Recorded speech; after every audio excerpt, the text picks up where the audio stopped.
first form of psychological abuse found on Dr. Claire Murphy's psychological abuse wheel is one-sided power games. Hi, if you don't know me, I'm a coach and I'm CBT certified in narcissistic relationships. Now, Dr. Claire Murphy highlights this as the first part of her wheel, I think, because it's really the cornerstone of a lot of abusive relationships and abusive dynamics, and specifically psychological abuse. Because what one-sided power games really entails is an imbalance of power in the relationships that's manufactured by the abuser. It's when the abuser creates a false sense of superiority within the relationship by belittling you.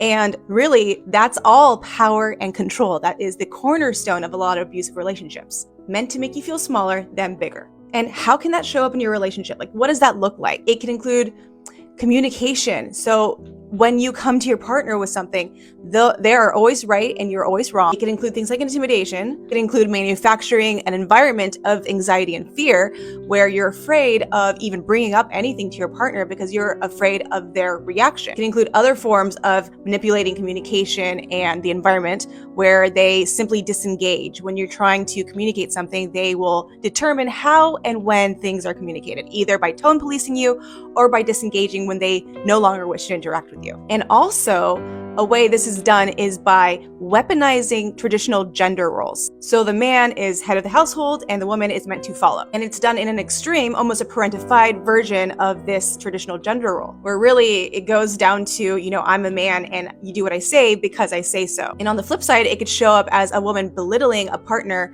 that is male that shows emotion, falling to the traditional stereotype of men are not supposed to cry, show emotion, communicate, be vulnerable, etc. At the end of the day, a partnership with a person is a partnership, right? You are two equals going through life. And if there is a power imbalance happening in your relationship, that's usually a very toxic dynamic. A partner shouldn't feel like a parent or a lord or a king or a queen or whatever, and you should be both equals moving through life equally.